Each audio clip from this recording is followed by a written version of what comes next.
President Trump is set to meet with the King of Jordan at the White House today. It's their first meeting since Trump unveiled his plan to take over Gaza. The president is expected to get some pushback, though, from King Abdullah. For more on what to expect, let's bring in CBS News Chief White House correspondent Nancy Cordes. Nancy, has the president said anything about how he might try to convince King Abdullah to take Palestinians from Gaza? I know that other Arab states in the region have already voiced skepticism that it's something they can do.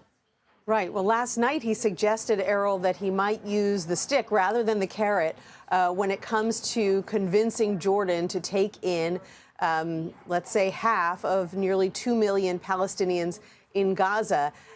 In response to a question from a reporter about foreign aid, he said, yeah, maybe I would cut off foreign aid to Egypt and Jordan if they don't comply. And that is a pretty big threat to make off the cuff because Jordan relies on the $1.5 billion in annual U.S. aid that it receives. And so that's going to create a pretty sticky situation for King Abdullah of Jordan when he meets with President Trump here at the White House today. On one hand, he obviously wants to stay on the president's good side. On the other hand, he and the leader of Egypt have already declared that President Trump's idea to remove all the Palestinians from Gaza so that he can own it and redevelop it into essentially a set of beachfront resorts.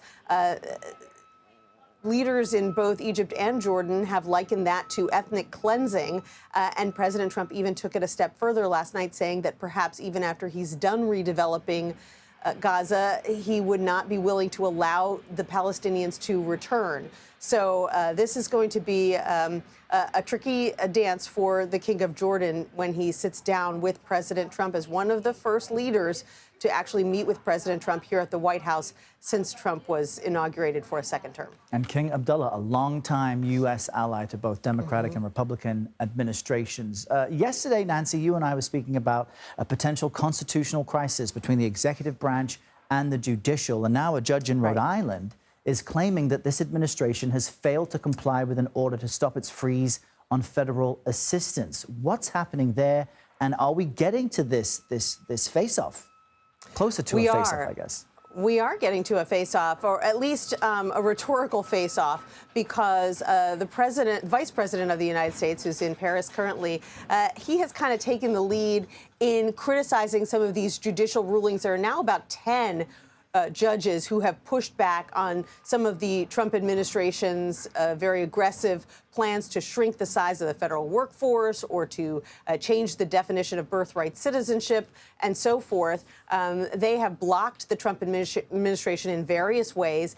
And the vice president has said, as we were discussing yesterday, Errol, that federal judges don't have the right to block a legitimate exercise of power by the executive branch. And he has gone further in the past, before he was vice president, and suggested that if judges try to block a future Trump administration from doing what it wanted to do, perhaps they should just ignore those rulings and go ahead and do what they think is right. And Democrats say that that would prompt a constitutional crisis if you had one branch of government simply ignoring what another branch was telling it to do. And so this is a somewhat tense situation. Vice President Vance and President Trump haven't said in the past couple of days or weeks that they're planning on ignoring federal judges, but this is something they've mused about in the past.